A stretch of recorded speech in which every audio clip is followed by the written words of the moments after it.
Today, we'll talk about just how good this Florida Gators offense can be under Billy Napier. We'll recap Florida versus Texas A&M from last night, which was fun. And we'll wrap up by talking about Tre Mann and if he can build off his game versus the Knicks, only here on Locked On Gators. You are Locked On Gators, your daily podcast on the Florida Gators. Part of the Locked On Podcast Network, your team every day.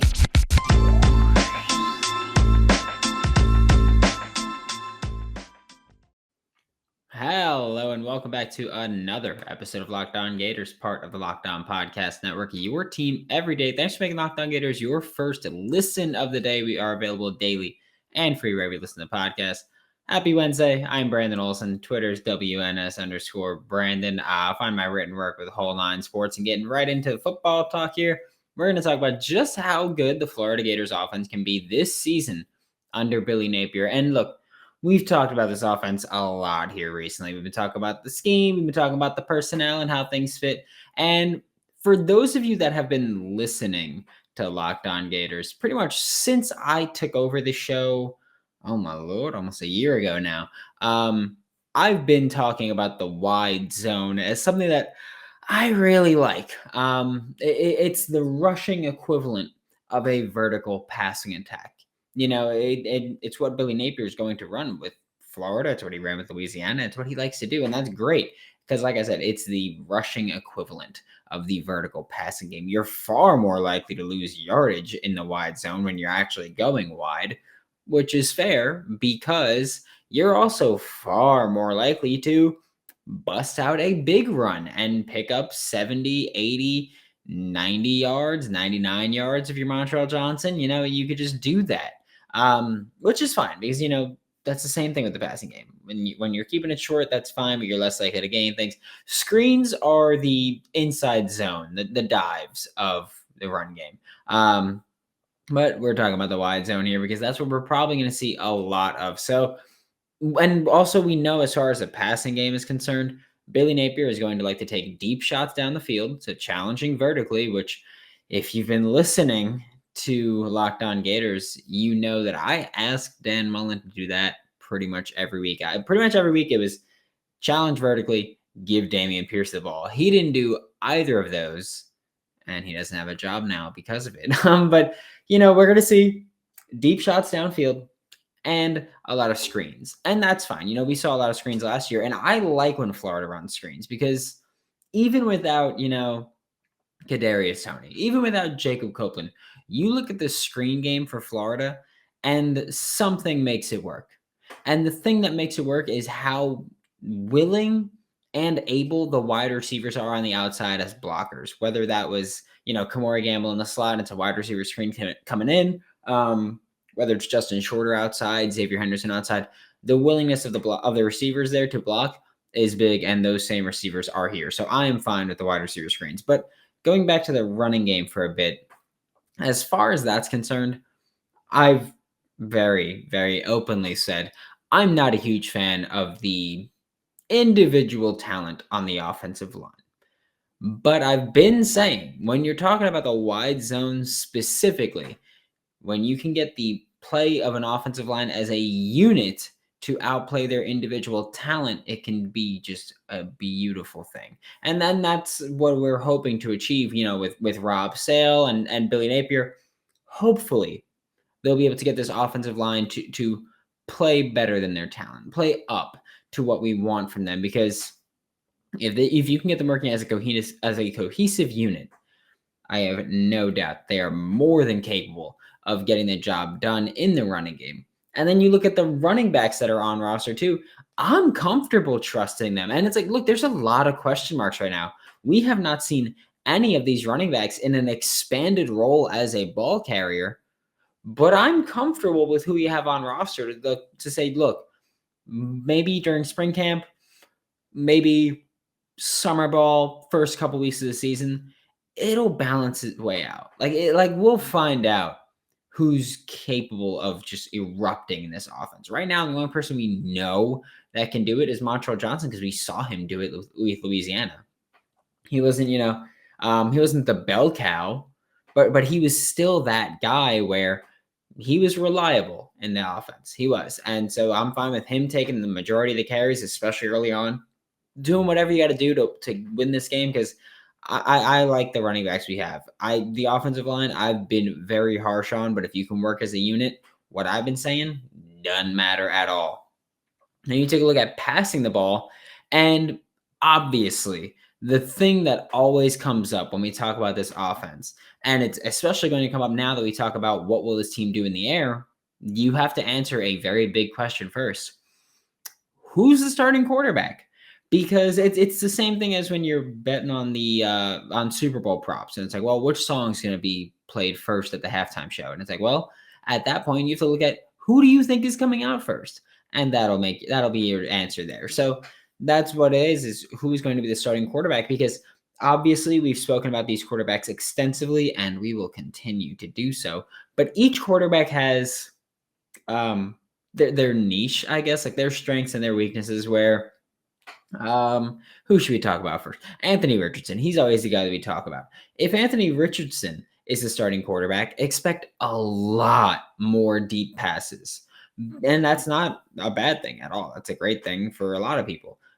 Just because if Billy Napier is calling plays for someone like Anthony Richardson, he's going to call up deep shots. And even if he's not dialing up design deep shots, Anthony Richardson is going to try to take those vertical shots, which is fine with me. Like I have no problem with that. That's cool. As long as it works, I don't give a damn. If it's Jack Miller, I think that we'll see a lot of RPOs, a lot more than we'll see with Anthony Richardson, and a lot more than we'll see with Emory Jones, because I think Jack Miller is kind of built for an offense like that. Like you could look at what Ole Miss was this past year. It was a very RPO heavy offense. I mean, that's not a knock on the quarterback. Matt Corral is probably going to be a first round quarterback this year. So not a knock on you if you're in an RPO heavy offense. So Jack Miller could run that with a lot of RPOs. I mean, Emory Jones is the third guy to talk about, really. At this point, I think he's the least likely to get the starting job, which is why he's probably third in my head. It's, to me, at this point, it's between AR and Jack Miller. I think Emory's going to be here for spring ball and transfer out. But I think if we see Emory, we see a lot more read options and straight up wide receiver screens, very similar to what Louisiana did this past year on offense. I think is what we'll get if Emory Jones is the starting quarterback of the Florida Gators, which I don't think he will be. And I kind of don't hope he will be. I love him, but if he is the starting quarterback, I will support him. But I don't think he will be. But I mean, hey, if it works, it works. I don't care. The best chance for the high octane offense is, of course, going Anthony Richardson. But maybe that's not the best chance to win. I think everybody will acknowledge Anthony Richardson is the best big play threat on this team. And he is going to be the most high octane offense, but he's also probably going to be the most turnover happy offense. So maybe we go, hey, the defense isn't in a spot where they can really handle constantly being thrown onto the field. So we're going to put in Jack Miller, and we're just going to take care of the ball and run the ball. And Anthony will come in for big plays. But for the most part, we're just going to have Jack Miller out here, and he's going to run the RPO, and we're going to work our way downfield. The offense, it could be, I want to say, above average in college football this year. It could probably be a top 5 SEC school. Because, you have to consider schools like Vanderbilt or the SEC. But even then, I don't even know if it'll be a top 5 SEC, because you got South Carolina is going to get a lot better with Spencer Rattler coming in, and it's going to be different. But I think that this offense could be above average this year. Next year is when we're going to be like, okay, now they're ready to really ball out, and they're really ready to make things happen. It's the new year, so that means New Year's resolution time. If yours is about getting fit, eating healthier, doing whatever it is you want to do, make sure to include Built Bar in your plan. I'm horrible at keeping my New Year's resolution. I'm very open about that. I believe honesty is the best policy, and I ain't going to keep mine, so I stopped trying, because I have an insane sweet tooth. But at least with Built Bar, I can rein it in a little bit. Built Bar is coated in 100% chocolate. Most bars have 130 calories and just 4 net carbs, along with 17 grams of protein. So if you work out, that helps. I should probably get back into it, but whatever. Throw out the hidden stashes, the Reese's in the desk drawer, the Kit Kat in the back of the cupboard, and just get Built Bar. So you don't have to feel bad. You don't got to sneak around. You don't got to feel like you're doing anything shady. Built Bar is also always coming out with new limited time flavors, so you'll never get bored. Use promo code LOCKED15 to get 15% off of your next order. That is locked, LOCKED15 to get 15% off of your next order at Built or BuiltBar.com. Now we're going to take a look at the Florida Gators versus Texas A&M game, which at the time of recording ended about 15 minutes ago. And usually I take a little longer to prepare, but I didn't need to so much because I could talk about the first half where it's like, well, going into the game, the Florida Gators were 16-9, which not great, but not the worst. Texas A&M Aggies were 15-10, so yeah. And the Aggies were on an 8-game losing streak, and that game was rough to watch. I barely made it through the first half, not without turning off the TV, but I barely made it through the first half without vomiting. It was just so disappointing. And I mean, at halftime, the score was 27-20 in favor of Texas A&M, which isn't as bad as it initially felt going through the game because, I mean, when you were watching the first half, if you watched the first half, you know what I'm talking about. If you didn't watch the first half, the Gators started off, it was on a 4-0 run. And then the Gators, they were tied 6-6, I believe. And then the Gators still had 6 points. 13 minutes into the game. Over a quarter of the way into the game, the Gators had just 6 points. Why? Because after they scored that 6th point, the Gators went on a scoring drought that lasted 7 minutes and 22 seconds. So they had spent, at that point in the game, they had spent more time not scoring the basketball than they did scoring the basketball. That was ugly. That was really ugly. And it's just like, I'm not even gonna talk about necessarily just losing the game in general. I don't think that's gonna be the focal point, and I don't think that's going to be the I don't want to say the narrative because I feel like that if you say narrative, it's like that's gonna be what we're lying about. No, I don't want that to be the story though, because I don't want that to be the focal point. Because with most Florida games, wins or losses, but obviously mostly losses, it's about how it happens. Because we've seen it happen a lot this year where Florida's down double digits at some point in the game. And they come back and win, or they come back but lose, or they don't come back at all. But we've seen them be down double digits a lot. You look at the Oklahoma State game, they were down, 16 at one point. Ohio State, they were down 12 at one point, I think. Ole Miss, I believe they were down 10. And it's like, at some point, you've got to look at this team and you've got to say, what is going on? Like, yes, it is dope to have a team that can just constantly fight back and has no quit in them. I will give them that credit because no matter how rough things have gotten, no matter how bad things have felt like they've gotten, this team has never once given up. And I give them credit because I would. If Mike White was my coach, I would. But you could talk about the Gators and their heart, we'll say. And I think you deserve credit for coming back from those losses. But I think you have to bring up the question of why on earth is this team always down double digits at some point in the game? Like, why is that something that they have to they have to be down double digits at some point in the game? And how does Mike White still have his job? I get it. I get a lot of people hate Mike White. I'm not a big fan of, I don't hate him, but I'm not a big fan of his. But I will ask the question, your team, whether you win or lose, is just seemingly always down double digits. And I think that's unacceptable, especially when you look at games like last night or at this point tonight, where You're losing, your team fights back, and they're fighting and clawing. And Colin Castleton, I haven't even mentioned Colin Castleton became, I believe, is the 5th player in program history to have a 15-point, 15 rebound game. I haven't even mentioned that because I'm so hung up on this team's complete inability to really perform even relatively consistently. So it bothers me that I'm thinking, oh, what about the losses? Because especially the way this game was handled towards the end was just I don't think you get uglier than the way it was handled. I mean, you look at Florida being up with 20 seconds left, and they're up 2 with 20 seconds left, and they foul the 3-point shooter and he hits all three. So now Florida's down 1 with 20 seconds or 19 seconds left, whatever you want. I don't care.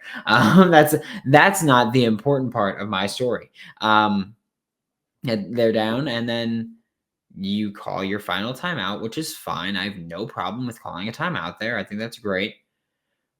But then it's like, what? What was that final offensive possession? It was just nonsense. Florida was like, okay, this is a really important shot. We have 1 point left. Like, is this what this is my impression of what the huddle went like? Mike White just going, hey, all right, we're down 1 with 19 seconds left on the clock. 19. That's it. You got 19 left. We're gonna take the ball.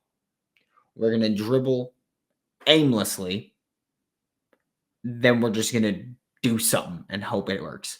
That's all we're gonna do. All right, guys. All right, cool.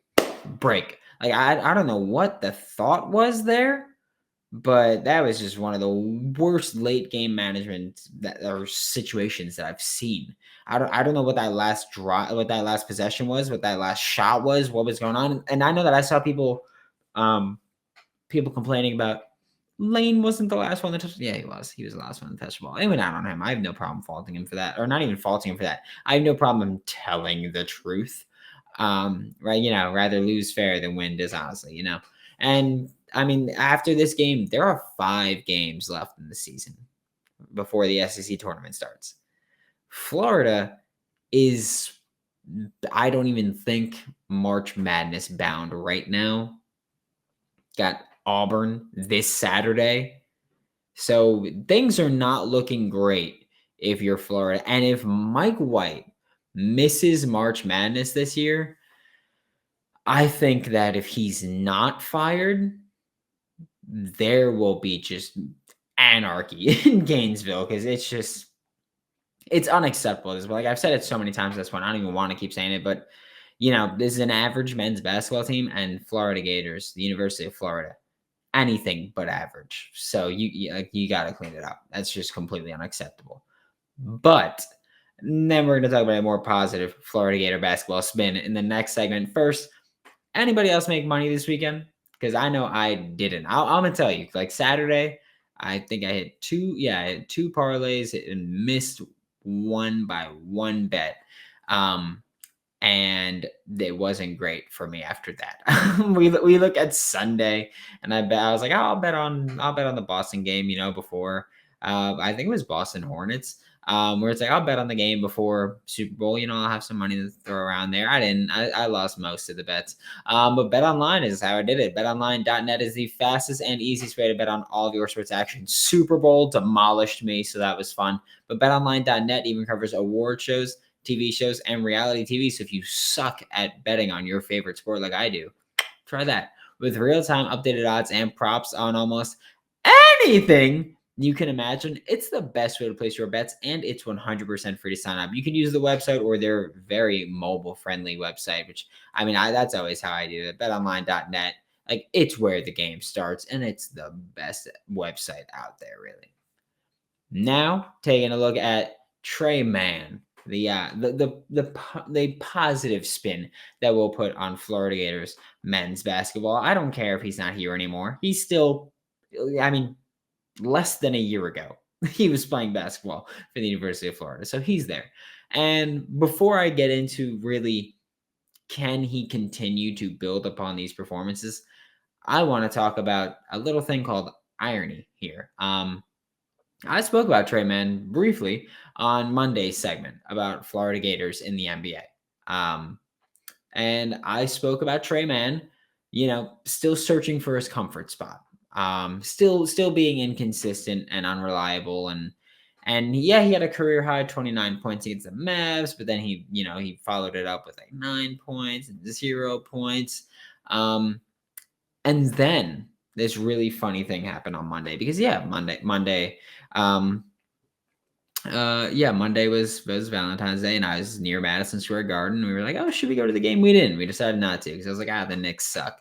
Um, and then Tre Mann played my favorite team, the New York Knicks, in Madison Square Garden, and of course, the most New York Knicks thing happened. And I even spoke to some of my friends that are Knicks fans, and I was like, "Of course this happened, and of course it happened in the Garden." Where a guard scored his career high in points. That guard, Tre Mann. Tre Mann had his first career 30-point game in the NBA. He shot 9 for 16 from the field, 4 for 7 from 3, and 8 for 8 from the free throw line in the overtime dub for the Thunder. And the 8 for 8 from the free throw line is one of my favorite things. I remember when he was coming out of college, I was like, a lot of college basketball players suck at shooting free throws. Tre Mann doesn't. So that was cool beans. It's also great that he just beat the crap out of my favorite team, and that I bet on the Knicks to win. They didn't, but I have a hard time being mad at him because he had a great game. But then the question begs of, is this going to last? And I think that has to be the question after a 30-point game and a 29-point game just a week or two ago. You have to go, well, okay, can he do this consistently? Like, can Tre Mann be Bradley Beal, as in the sense of a Florida Gator that scores a lot? Play style wise, I'm sticking with my way more Trae Young. But I think that's gotta be the question, because earlier in the season, you look at when the Oklahoma City Thunder, when they were healthy, Tre Mann was a healthy scratch at times. Like, he was just not playing. He was just inactive. Coach's decision, did not participate, whatever you want to call it. I think those days are done. I'm not sure about the consistent heavy playing time, because he's now started, I think, 12 games in a row. And he's playing well for the most part. He's not costing the team games. But you got Shai Gilgeous-Alexander. He's coming back soon. He's ruled out. He's been ruled out through the All-Star break, which is this weekend. So he could be back as soon as, I believe, Monday. Monday or Tuesday, the Thunder play again. So he's out. He's missing one more game pretty much. Lou Dort won't be gone long. He won't be out long. He missed the game against the Knicks, but he played the game right before that. He's dealing with a shoulder injury, if I'm not mistaken, so he'll be back in the lineup soon.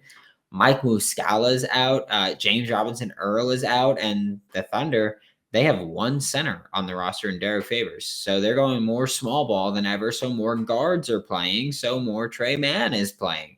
But I mean, the minutes soon will have to be distributed throughout everybody coming back.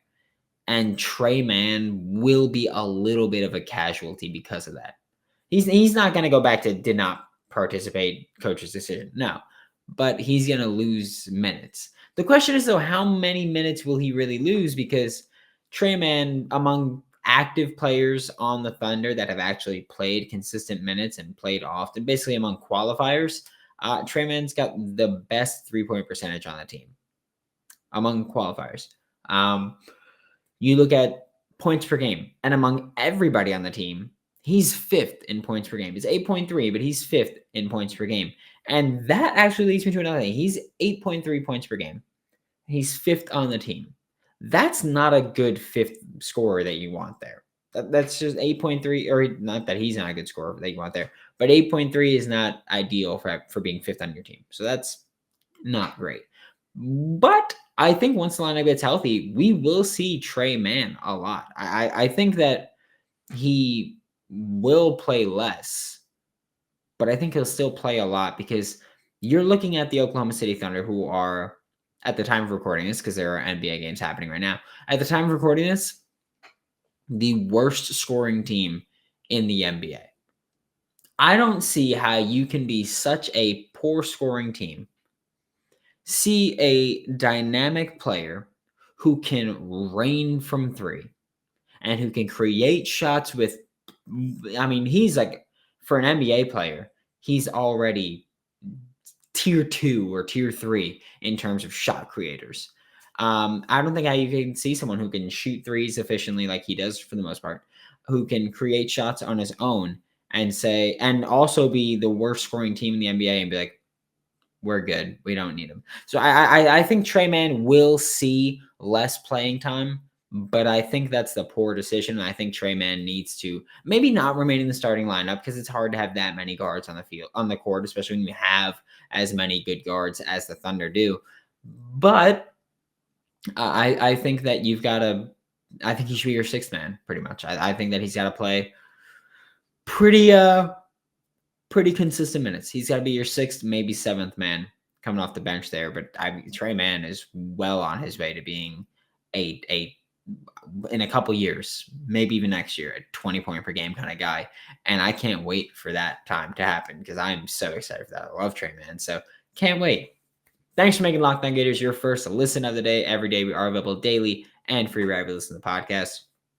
We'll be back tomorrow to talk more about our Florida Gators, which love doing. Might be time to talk about baseball. It starts Friday. For Locked On Gators, I am Brandon Olson. Don't forget to follow me on Twitter at WNS_Brandon. You can find all my written work with Whole Nine Sports. That is WHOLENINE Sports. And I will see you all tomorrow.